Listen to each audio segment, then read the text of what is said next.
In my Christian journey, which has been the past kind of 6 years, I have been humbled to, I suppose, decrease my severity on some things that I had very strong opinions on. So this whole like only date when you're ready to marry, and this idea of intentional dating, and all these kinds of phrases and terms that as Christians we're really familiar with. And I think I have realized that there is an element where dating to marry actually can lead you down a bad path, and that is a path of idolatry. So I definitely experienced this and suffered from it when I first really discovered God's design for love, for marriage, for relationships. I was like, I want that. And it almost was like every man I met was like a means to an end. Like, I want to have a family. I want to level up as a Christian. I want to be a wife, be a mother, and be able to show all these things I've learned and read. And it became almost a bit of an obsession. And I think it made dating a really weird, just wild west. We don't just date for dating's sake. We do not date as a hobby like some of the world do. Like, we know that there is a goal and a vision and a purpose to dating, and that is marriage. But I do think this whole dating to marry mindset can actually get really intense, and it can cause us to not show our best selves and to not really allow others to show their best selves, because we're just sizing them up, we're interrogating them, and we're feeling really like, okay, well, are you going to be a good husband? Are you going to be a good mother? Are you going to be a good wife, etc.? And we're not allowing God to really reveal this person to us. And I think this hyper vigilance is actually really unattractive, and it puts way too much pressure on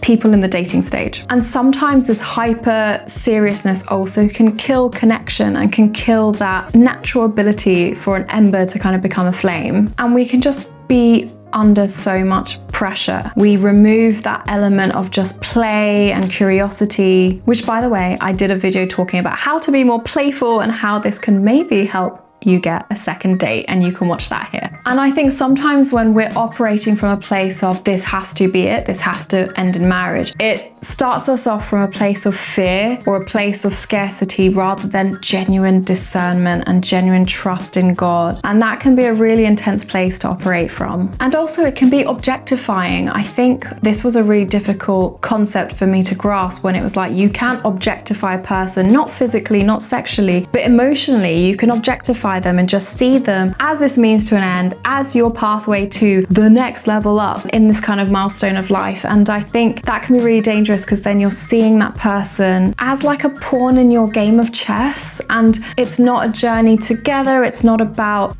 building a family unit which is for holiness and for God's glory, and almost becomes an obsession about just getting married. So something I would love to reiterate is that we should all be dating with intention, but not with intensity. You can date with intention and not date with intensity, because I think this intensive, it has to work, this kind of marriage logic of it has to work, it doesn't. Like, the dating phase is this amazing discernment, trying to see, and of course no one is perfect. We are not perfect, and we're not going to find someone who's a perfect fit for us, but we have to find someone whose imperfections we can still love, and who we can try to grow closer to Christ and closer to each other with. And this dating to marry culture can just be too presumptuous, and I think it can make too many of us write people off before we've given them a chance.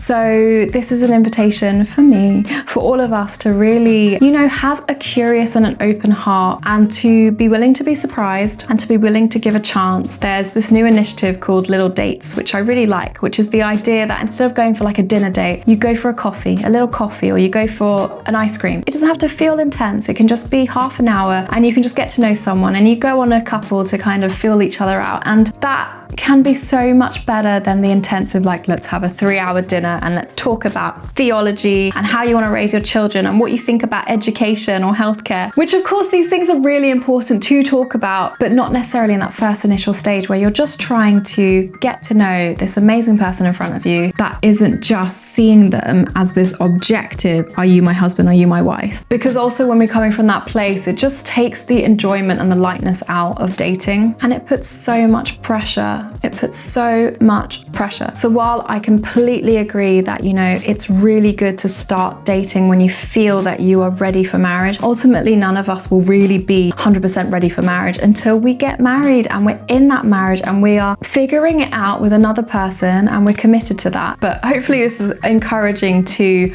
fight that temptation to idolize marriage and family, because I think that puts us in the wrong posture in our dating life, and to really see the person. So as always, I hope you've enjoyed this. And if you want more Christ-centered content to help you in your single season, in your dating journey, don't forget to subscribe to Salt for more of that, and I will see you in the next one. See you later.